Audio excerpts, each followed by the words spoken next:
The signal didn't arrive clean. It tore its way through the silence. A burst of static exploded across the comms panel, sharp and violent, like something screaming through a broken throat. Red warning lights flickered across the darkened control room as every frequency spiked at once. Lieutenant Marcus Webb snapped upright. For a split second, he thought it was a system failure. Then the voice came through. Please? It was weak, shaking, barely holding together. Marcus froze. Anyone who can hear this. The transmission cracked, distorted by distance, by damage, by something worse. We are dying. The words weren't spoken like a report. They were dragged out, like the speaker was watching it happen in real time. Marcus's hand hovered over the console, unmoving. We are being hunted. A sound followed. Not an explosion, not a weapon. Something deeper. A low, guttural roar that didn't belong in space, or anywhere civilized. The voice broke completely after that. They're inside the cities. They are not stopping. Please. Gunfire erupted in the background. Screams. Not one. Dozens. Cut short. One by one. Marcus felt his throat tighten. This wasn't a battlefield transmission. This was a massacre. The Council won't help us. The signal stuttered again. Weaker now. They said they would debate. A hollow laugh slipped through the noise. They're debating while we burn. Marcus clenched his fists. Every instinct in his training told him to stay calm, to stay detached, to treat this as data. But this wasn't data. This was someone's last moments. If anyone is out there... The voice dropped to a whisper. Please. Another roar, closer this time, followed by a sound Marcus would never forget. A child screaming. Then silence. The transmission cut. Just like that. No fade. No warning. Gone. The control room fell deathly quiet. Only the soft hum of Proxima Station remained. Marcus didn't move. Didn't breathe. For 3 years, he had monitored deep space channels. Routine scans. Dead frequencies. Empty noise. Nothing. Always nothing. Until now. Slowly, carefully, he reached forward and replayed the signal, because a part of him refused to believe it was real. But deep down, he already knew. This wasn't a glitch. This wasn't a mistake. This was a call for help. And it wasn't meant for the Galactic Council. It was meant for someone else. Someone who wasn't supposed to answer. Marcus stayed at the origin coordinates. Beyond human space. Beyond every map boundary. A place humanity had sworn never to interfere with. His pulse began to rise. Because now there was only one question left. Not who sent the signal. Not what was killing them. But something far more dangerous. Would humanity respond? Or would they do exactly what the rest of the galaxy had done? And look away. For a long moment, Marcus didn't move. Then training took over. His fingers flew across the console, isolating the signal, stabilizing the fragments, forcing clarity out of chaos.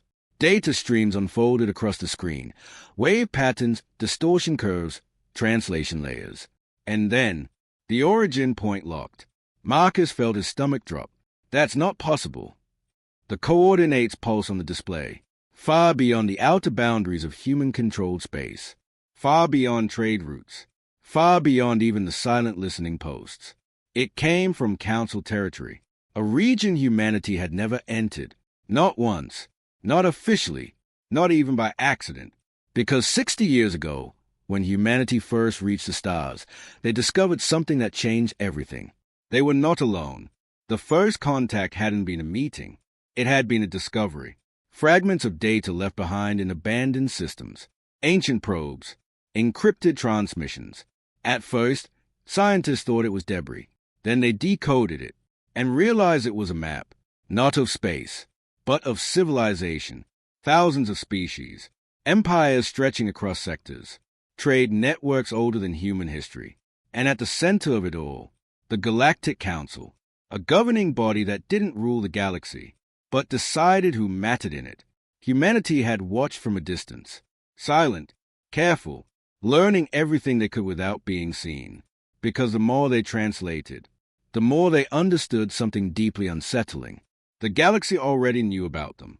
Marcus pulled up the archive classification files. Restricted.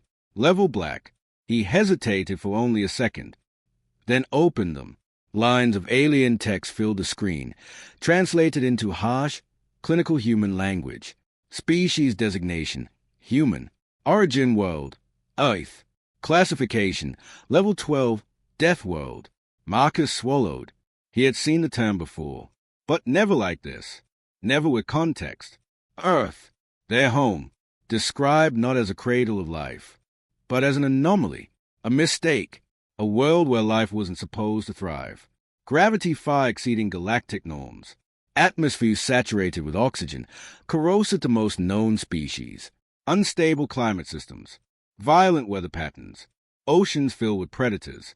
Land dominated by competition, poison, and constant threat. And somehow, from that chaos, something had evolved. Humans weren't listed as a curiosity. They were listed as a warning. Marcus scrolled further, his eyes narrowing, his pulse rising. Biological notes. Forward-facing vision, predator class, high endurance capacity, extreme pursuit behavior, pain tolerance, abnormal, environmental adaptability, extreme, recovery rate, accelerated, psychological markers. He paused, then read it twice. Pack-bonded aggression response. Marcus leaned back slowly. The room suddenly felt smaller, quieter. He glanced again at the coordinates of the distress signal, then back at the file, and for the first time, he understood something he had never truly considered before. Humanity hadn't stayed hidden because they were weak. They had stayed hidden because the galaxy was afraid of them. And now, someone out there had just asked those same humans for help. Marcus closed the file, but the word stayed with him. Death world, predators, warning. He looked again at the final fragment of the transmission. The child's scream still echoing in his mind. The desperation, the fear, the silence that followed. His jaw tightened, because suddenly, this wasn't just a signal anymore. It was a line, a boundary humanity had drawn 60 years ago. A rule. Do not interfere. Do not reveal yourselves. Do not engage. And now that rule was about to be tested. For the first time, since humanity learned what the galaxy thought of them. Marcus stood up, heart pounding, because he already knew what was coming next. Marcus didn't call Admiral Chen immediately. Instead, he replayed the footage. He didn't want to. Every instinct told him to shut it off. But something inside him needed to understand what they were dealing with. The video flickered to life. Shaky, unstable, recorded by someone running. Buildings burned in the distance, their structures collapsing under impact that looked too precise to be random, too brutal to be controlled. Figures rushed through the streets. Not human. Smaller, thinner, desperate. And then Marcus saw them. The attackers. His breath caught. They weren't machines. They weren't drones. They were alive. Massive reptilian forms encased in dark armor, their bodies moving with terrifying coordination. Each step cracked the ground beneath them. Their weapons weren't crude either. Plasma-based, precise, efficient. They weren't just killing. They were executing. Systematically. Coldly.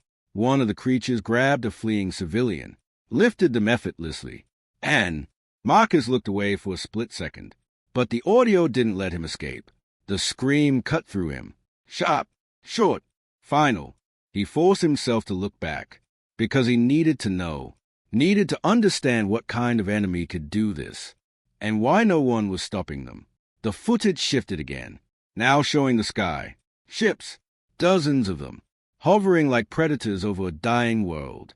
Unchallenged, unopposed, untouched. Marcus paused the video. His hand was shaking, not from fear, from anger, because one line from the transmission kept repeating in his head, "The council will not come." He turned back to the classification file, scrolling past the biological data, past the warnings, until he found what he was looking for. Galactic response protocols, death world species.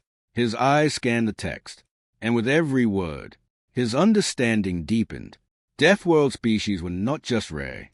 They were avoided, isolated, monitored from a distance, because evolution on such worlds didn't produce fragile intelligence. It produced survivors, creatures shaped by constant pressure, constant danger, constant war, just to exist. Most species evolved in balance. Stable climates, predictable ecosystems, minimal threats. They grew, they advanced, they civilized. Humans didn't have that luxury. They evolved in chaos, where the environment itself tried to kill them every single day. Storms, diseases, predators, scarcity, and instead of breaking, they adapted. Marcus leaned forward slowly, his voice barely a whisper. We didn't survive despite Earth. We survived because of it. Another section caught his eye. Psychological behavior. He opened it. Primary trait, persistence predation. Humans do not rely on speed or strength to hunt. They rely on endurance. They pursue targets over extended durations until the target collapses from exhaustion. Marcus exhaled slowly. That wasn't hunting. That was inevitability. He kept reading. Secondary trait, pack loyalty. Humans exhibit extreme cooperative behavior. They protect members of their group, even at personal cost. In some cases, even at the cost of their own lives. Marcus's jaw tightened, because now, the distress signal felt different. It wasn't just a random call for help. It was a trigger. If humans saw those victims as part of their pack, then this wasn't going to be a rescue mission. This was going to be something else entirely. Something the galaxy had spent decades trying to avoid. Marcus slowly turned his chair toward the viewport. Stars stretched endlessly into darkness. Beautiful, silent, deceptive, because out there, somewhere beyond those stars, an entire world was being erased, and the only species capable of stopping it was the one every other civilization feared. He looked back at the screen, at the final frozen frame of the footage. A child, running, terrified, alone. Marcus closed his eyes for a moment, then opened them again. Different now, resolved, because in that moment, something shifted. Not in the galaxy, not in the war. In him, he reached for the console, opened the secure channel, and this time, he didn't hesitate, because now he understood the truth the galaxy had been afraid to face. Humans were not dangerous because of what they were capable of doing. They were dangerous because of what they chose to protect. The secure channel opened with a soft chime. For a fraction of a second, Marcus hesitated, not because he doubted what he saw, but because he knew what this meant. Once he made this call, there was no going back. He pressed transmit. Lieutenant Marcus Webb requesting immediate priority link to Admiral Chen. The system paused. Processing. Then, authorization granted. The screen flickered, and she appeared. Admiral Catherine Chen. Sharp eyes, composed expression, every detail of her posture controlled, even at this hour. Lieutenant, she said calmly, this better be important. Marcus didn't waste a second. We received a distress signal. That's not unusual. This one is. A pause. Something shifted in her gaze. Send it. Marcus transmitted everything. The audio, the video, the coordinates. Then he said nothing. He just watched. Chen didn't react at first. She stood there in silence, eyes fixed on the screen. The room around her was dark, barely lit, yet her face remained perfectly still. Disciplined, unreadable. The footage played. Gunfire, screams, the roar, the child. And still, she didn't speak. When it ended, she let the silence linger, then asked, how long ago? 14 hours. Maybe more. Signal delay. Survivability. Marcus swallowed. Low. Chen nodded once. Slow. Measured. Then her eyes moved to the coordinates. And for the first time, there was tension. That's council space, she said. Yes.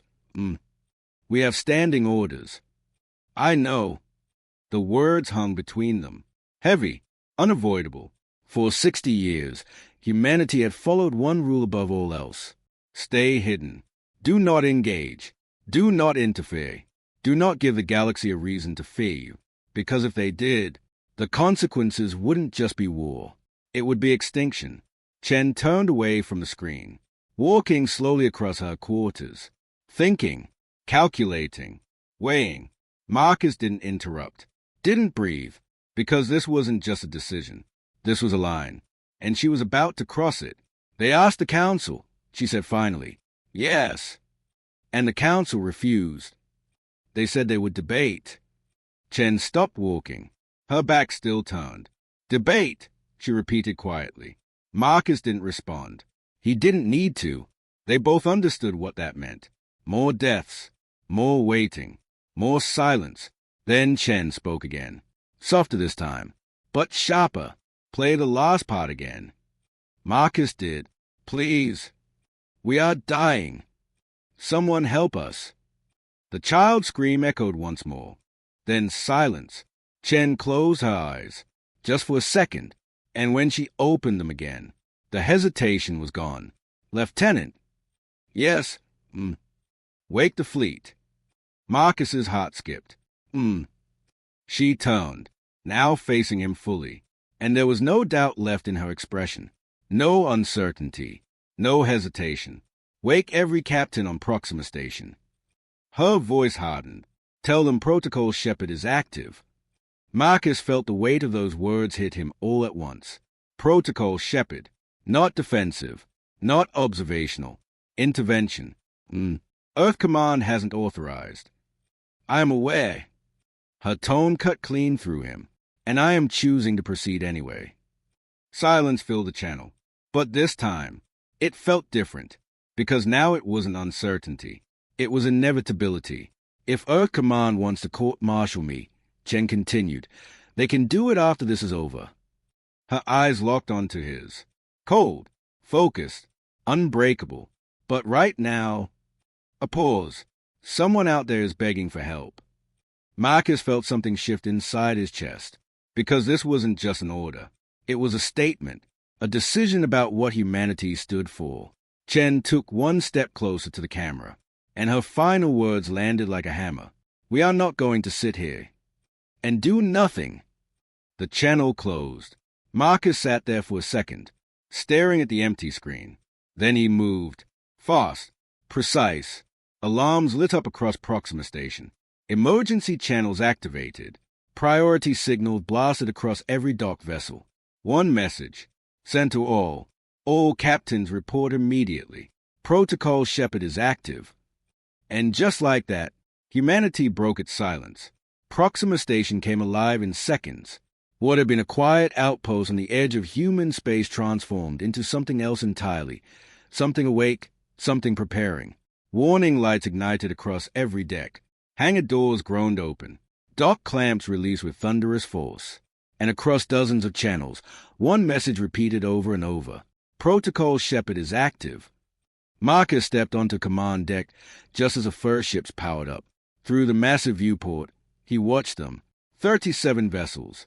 Frigates, destroyers, battle cruisers, all waking from silence. Engines flared to life one by one, casting long shadows across the station hull. Weapon systems initialized. Shield arrays calibrated. Navigation cores aligning toward a destination no human fleet had entered before. Council space. Within minutes, the communication grid filled with faces. Captains appearing one after another. Some still in uniform. Others clearly pulled from sleep. All of them alert. All of them focused. Admiral Chen stepped into the command center. Perfectly composed. Uniform crisp. Eyes sharp. Like she had been ready for this moment long. Before it arrived. The room fell silent as she took position. Her presence alone was enough. No announcement needed. No demand for attention. She already had it. Status, she said. Marcus didn't hesitate. All ships responding. 37 active at Proxima. Additional fleets on standby in Sol. Time to deployment. 6 hours. Chen nodded once, then turned to the screens. 37 captains looking back at her. Waiting. Ladies and gentlemen, she began, her voice steady, cutting clean through the tension. We have received a distress call from beyond our borders. A pause. A civilian population is being exterminated. No dramatic reaction. No shock. Just silence. The kind that comes when professionals understand exactly what that means. The Galactic Council has been notified, she continued. They have chosen not to act. That silence changed. Not louder, but heavier. Protocol Shepard is now in effect. Another pause, letting it settle. We will be crossing into Council territory. There it was. The line. Cross. No hesitation. No apology. We deploy in 6 hours. A captain spoke up. Commander Sartres. Battle cruiser Valiant. With respect, this action violates standing orders from Earth Command. Chen met her gaze without flinching. I am aware. Sartres didn't back down. And if Command intervenes. Chen's expression didn't change, but her voice sharpened, just slightly. Then they can deal with me when this is over. A ripple moved across the channel. Not doubt, recognition, because every captain understood what she was saying. This wasn't just a mission. This was a choice. Chen stepped forward. Right now, there are people out there who have been abandoned. Her eyes moved across every screen, every face. They asked for help. Silence, and we are going to answer. No speeches, no persuasion, no orders repeated. She didn't need to, because one by one, the responses came. Valiant ready. Resolute standing by. Indomitable prepared for deployment. All systems green. No hesitation. No refusal. Not one captain stayed silent. Marcus felt it then. That shift. That moment when something becomes unstoppable. Because this wasn't just a fleet anymore. It was intent. Across the station, the energy intensified. Marines loaded into dropships. Medical teams prepared triage units. Engineers ran final diagnostics. Every system pushed to readiness. And above it all, 37 ships turned as one. Their destination locked. Their path set. For 60 years, humanity had hidden, watched from the shadows, avoided attention, avoided conflict, avoided becoming what the galaxy feared them to be. But now, that silence was over, because somewhere out there, someone had asked for help, and humanity had answered. The Velen system burned in silence. From orbit, it looked almost peaceful. Clouds drifting across the surface, oceans reflecting distant starlight. A beautiful world, if you ignored the fire. Cities glowed like wounds across the planet's surface. Smoke spiraled into the atmosphere, and above it all, the Kravik fleet held position. 43 warships, encircling the world like predators closing in on dying prey.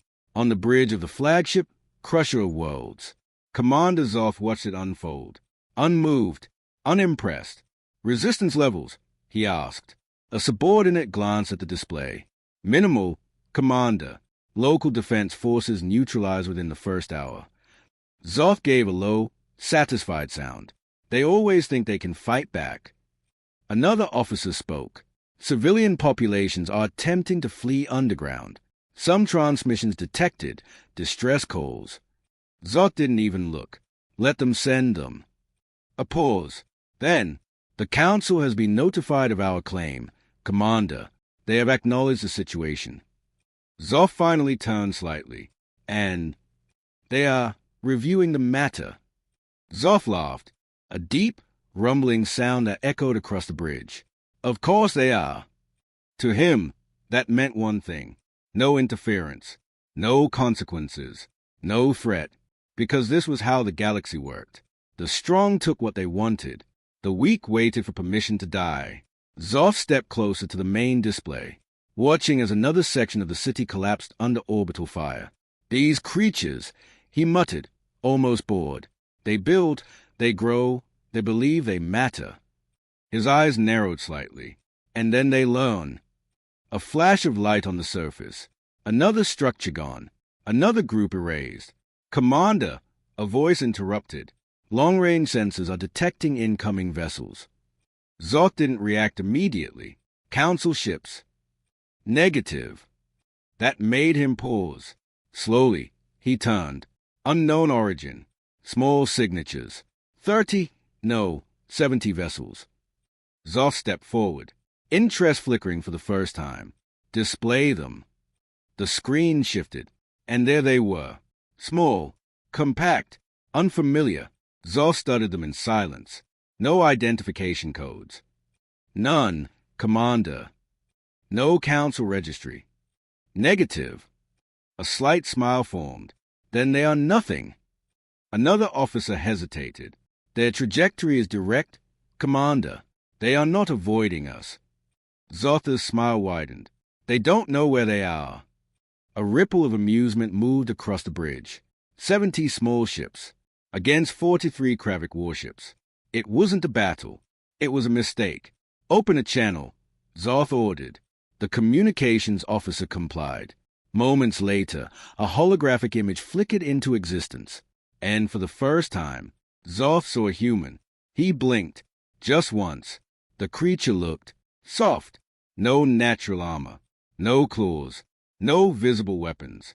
Covered in fabric. Standing upright with unsettling stillness. Zoth tilted his head slightly. This is what came to face us. He stepped closer, voice filled with amusement. I am Commander Zoth of the Kravik Dominion. A pause. These systems now belong to us. His eyes locked onto the human. You have entered without permission. Another pause. Longer this time.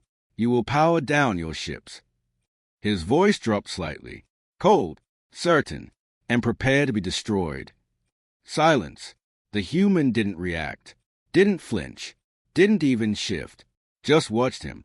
Zoth's amusement flickered. Just for a moment, because there was something in those eyes. Something he didn't recognize. Not fear. Something else. The human finally spoke. Calm. Controlled. This is Admiral Catherine Chen of the Terran Defense Fleet. Zoth frowned slightly. The name meant nothing. We are responding to a distress call, she continued. Her voice didn't rise. Didn't harden, but it carried weight. You are attacking civilian population. A pause. You will withdraw immediately. The bridge went silent. Then, laughter. Deep, loud, unrestrained. Zoth leaned forward slightly. You command small ships. His voice dripped with confidence. I command a fleet that has conquered 17 species. Another step closer. You are outnumbered. Another. You are outmatched. Another. You are insignificant. Silence again. And still, the human didn't react. Didn't argue. Didn't explain. She just looked at him. Then spoke. You have 30 seconds. The laughter stopped. Just like that. Zoth's eyes narrowed. What? Withdraw your forces, she said. Same tone. Same calm. Or we will remove them. A flicker of something passed through the bridge. Confusion. Annoyance. Maybe even the smallest trace of doubt. Zoth straightened. You dare threaten me? The human leaned forward slightly. 29 seconds. And suddenly, it didn't feel like a joke anymore. Zoth didn't respond. For a fraction of a second, the entire bridge held its breath. Not out of fear, out of disbelief. Then he laughed again. Louder this time. Crueler. Destroy them. The order echoed instantly.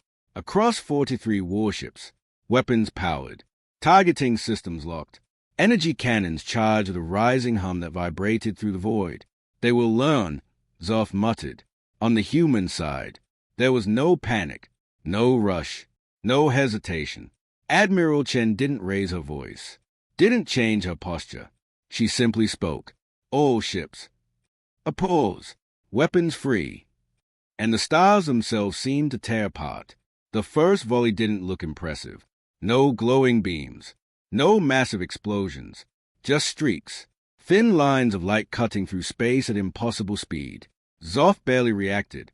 Kinetic weapons, he scoffed. Primitive.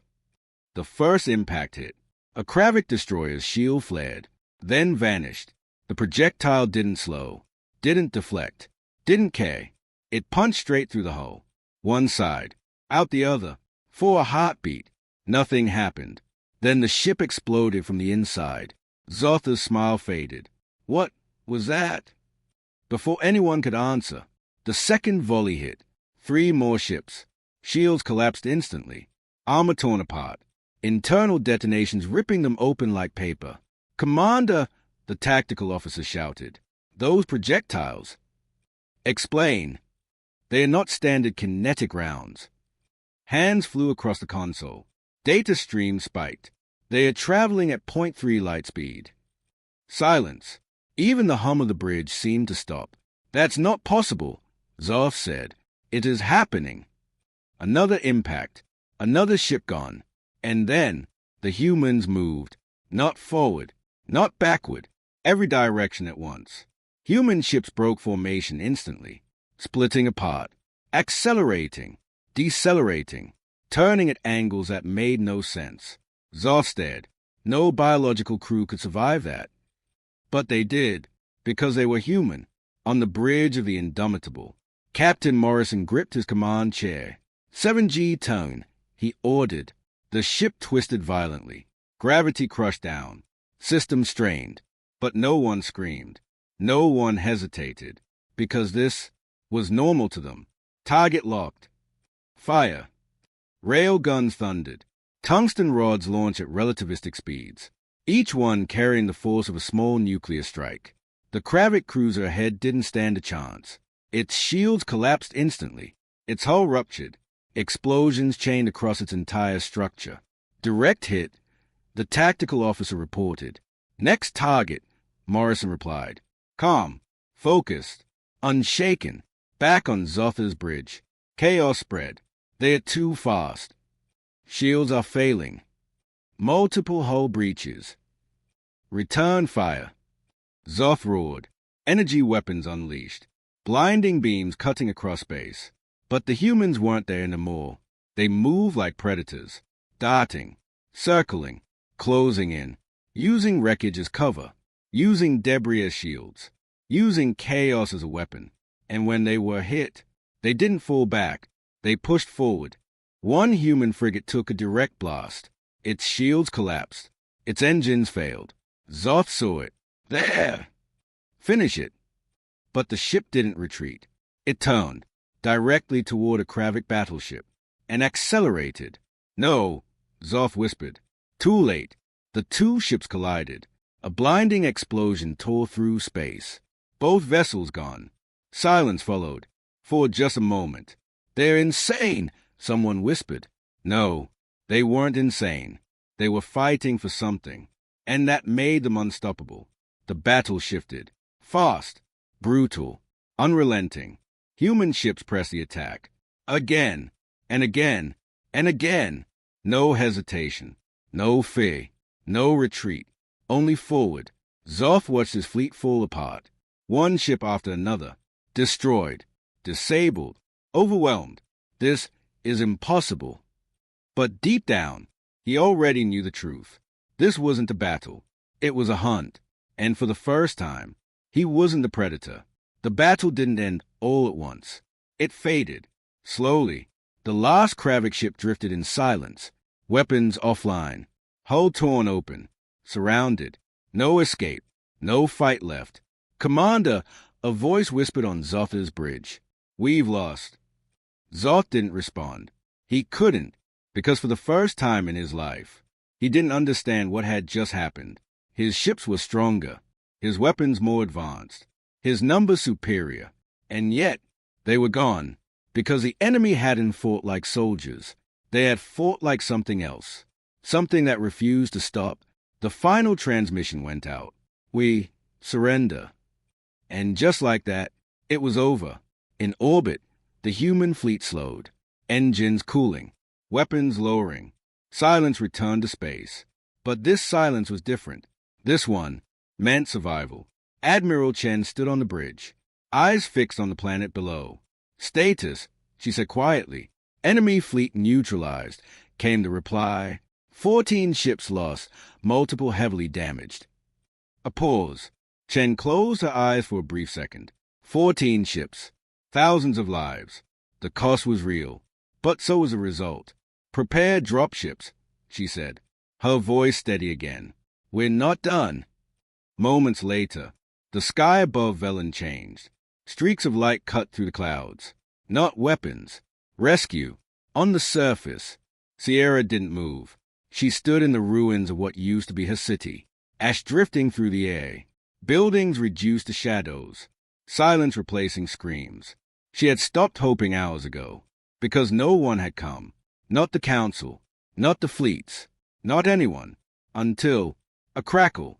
Her small communication device flickered to life.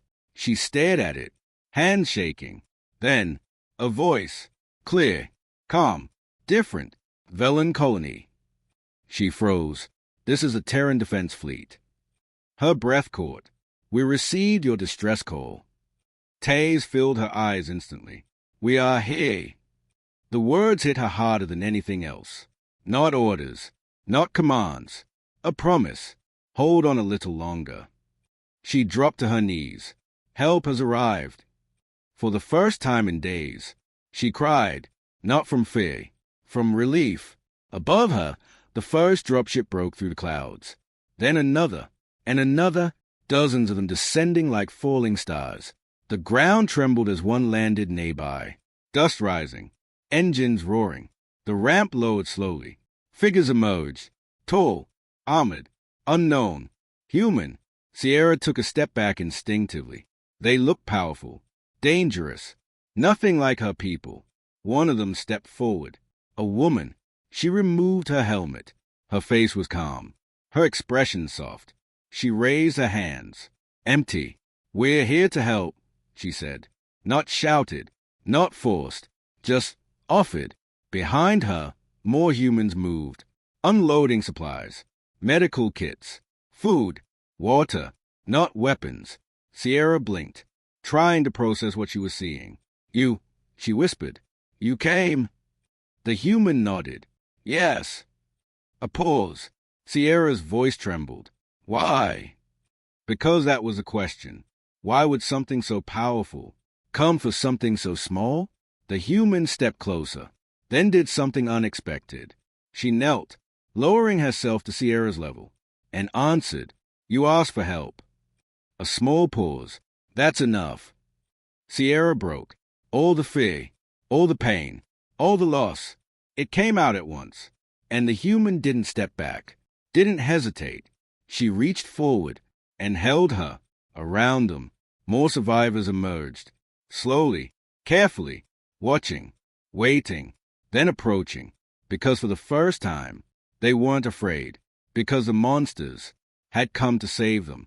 The news didn't spread slowly.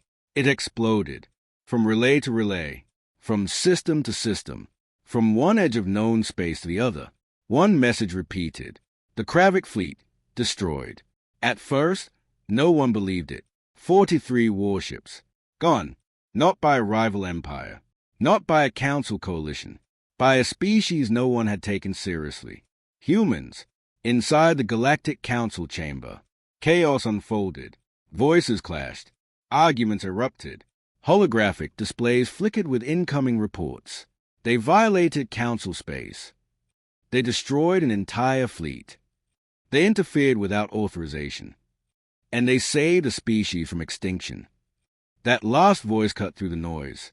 Silence followed, uncomfortable, heavy, because no one could deny it. The Velen colony still existed, because of them. Ambassador Threll stood at the center of the chamber, watching, listening, thinking. Unlike the others, he wasn't arguing. He was calculating. They are dangerous, one counselor insisted. They ignored our authority.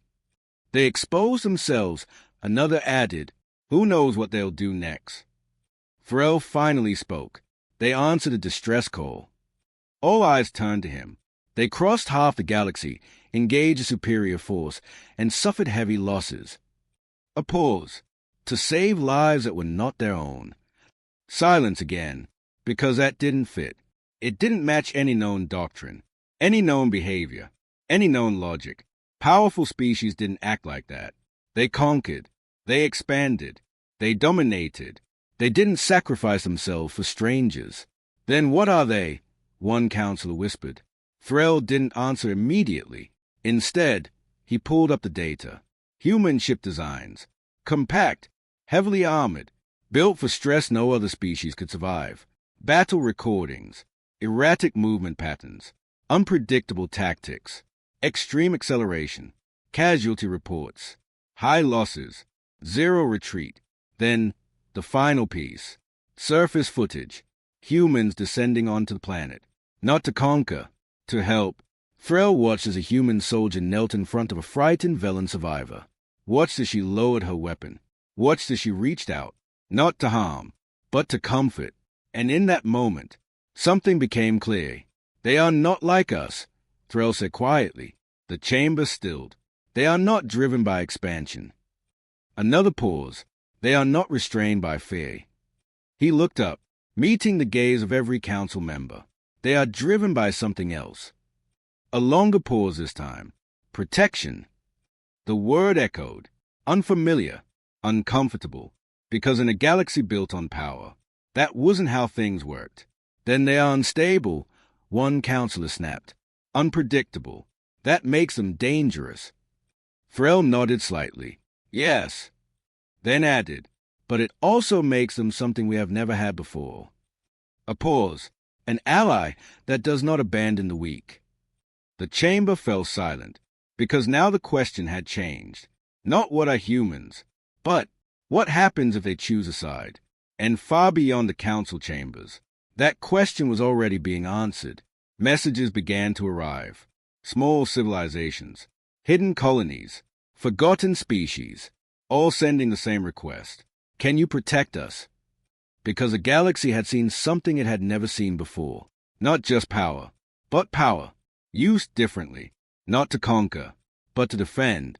And just like that, humanity stopped being a rumor, stopped being a warning, stopped being something hidden in the shadows. They became something else entirely. A signal, a promise, a force. And for the first time in galactic history, the weak had somewhere to turn. The galaxy didn't stay quiet for long. In the heart of Kravik territory, rage spread like fire. The Emperor stood before a shattered tactical display, fragments of his fleet blinking out one by one. 43 warships. Gone. His claws tightened against the armrest of his throne. Humans. The word came out like poison. An unknown species. A hidden species. A species that had just humiliated his empire. They intervened, he growled. They defied us. Silence filled the chamber. No one dared respond, because everyone understood what came next. Send assassins. The command echoed. Cold. Immediate. If we cannot break their fleet.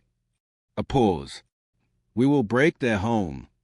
And just like that, the war expanded. Weeks later, a stealth vessel slipped into human space. Silent. Undetected. Also, they believed. 6 elite operatives. Trained killers. Masters of infiltration. Their target. Earth. They landed far from cities. Far from defenses. A remote forest. And immediately, something was wrong. The first step felt heavy. The second, worse. Why is the gravity? One of them staggered. Another dropped to one knee. This world. Their breathing became strained. Their movement slowed. Within minutes, they were struggling. Within an hour, one collapsed. The air burned their lungs. The environment rejected them. Even the smallest creatures moved with unnatural aggression. This place is cursed. No, this was Earth, and they were not built for it. They never reached their target, because they had been seen.